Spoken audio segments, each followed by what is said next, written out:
Oke. Karakteristik yang kedua yakni periode yang sensitif.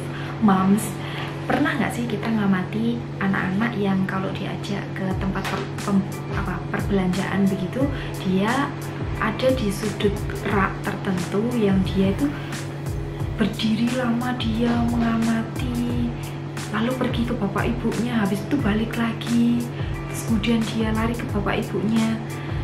Apa sih yang dia mau? Kenapa sih dia seperti itu? Apakah dia mau barangnya? Atau sebenarnya dia cuma mau mengamati benda yang sedang dia amati? Kenapa ada benda itu di ujung situ? Kenapa di ujung sana bendanya berbeda? Nah, pikiran-pikiran itu yang seringkali ada di anak-anak moms. Jadi pikiran dia untuk mengamati, keinginan dia untuk mengeksplorasi semua hal yang dia lihat, ini harus kita penuhi. Jadi beri dia ruang dan waktu yang khusus untuk dia menyelesaikan apa yang ada di pikirannya. Jadi kalau dia ingin mengamati, biarkan saja, tunggu saja.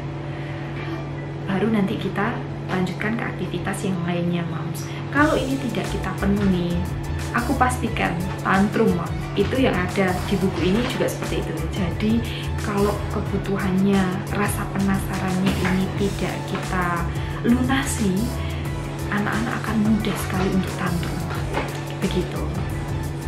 Lalu ya, untuk yang periode sensitif ini ada beberapa hal, ada 6 hal yang sensitif di anak-anak, yakni sensitif pada keteraturan, sensitif pada bahasa, sensitif pada jalan kaki, aspek sosial kehidupan, berjalan benda kecil, dan sensitif untuk belajar melalui indera.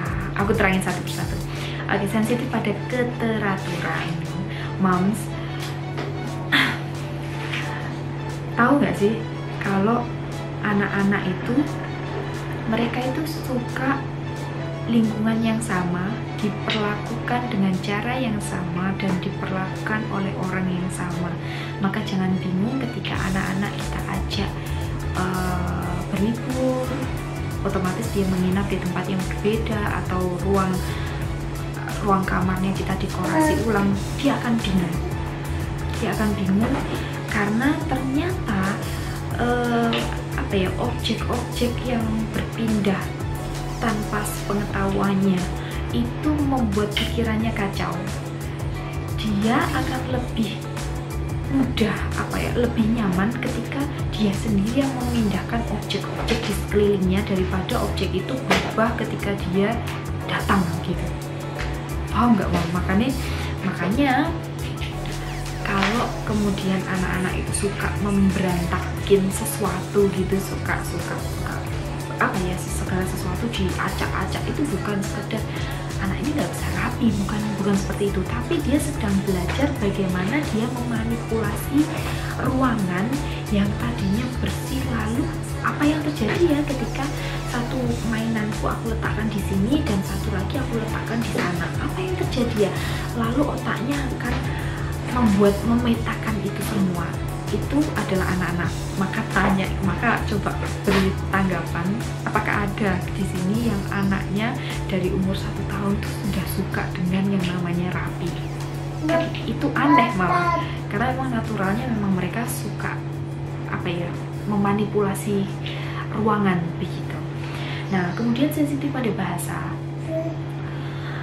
Bayi mendengar suara, melihat gerak bibir dan lidah kita. Perhatikan tatapan matanya setiap kali kita bicara. Dia fokus sekali pada bibir kita. Dia sedang belajar dari kita, moms. Terus umur 6 tahun bisa dipastikan dia akan memiliki kosakata yang banyak, pola kalimat yang dasar, nada suara dan aksen yang khas yang dia pelajari dari orang-orang sekitarnya, moms. Dan ini unik sekali, moms. Maka jangan bosan-bosan untuk mengajak anak kita bicara. Lalu sensitif pada berjalan kaki.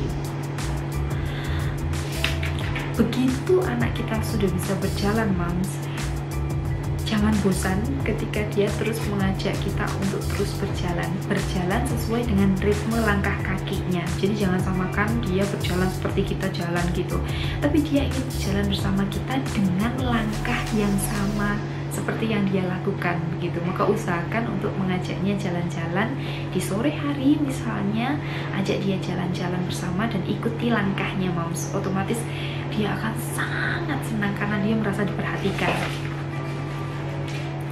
Sensitif pada aspek sosial kehidupan.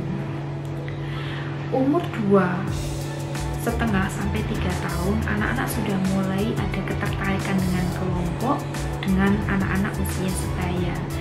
Dia sudah mulai mempelajari, meniru kebiasaan sosial, lalu mempelajari norma sosial di kelompoknya, moms. Terus sensitif pada benda kecil. Nah, kita tentu sudah nggak asing ya kalau anak-anak itu kadang mereka suka ambil detail sekali. Mereka bahkan tahu di situ ada lalat kecil gitu yang diambil, karena kalau dia belum paham gitu dia bisa masukkan ke mulut. Makanya kita benar-benar harus hati-hati. Kita ajak keluar gitu, kadang dia lihat ada remah-remah makanan gitu dia bisa tahu dan dia ambil. Itu benar-benar harus hati-hati, moms, karena ini membuktikan bahwa anak-anak itu dia mengamati detail. Dia sangat detail dan itu yang membuat dia belajar lebih cepat daripada kita. Begitu. Terus mereka sensitif pada belajar melalui indera. Penglihatan, pendengaran aktif, kemudian secara bertahap pergerakan berkembang, indera peraba indera peraba memainkan perannya, lalu diikuti dengan indera pengecap.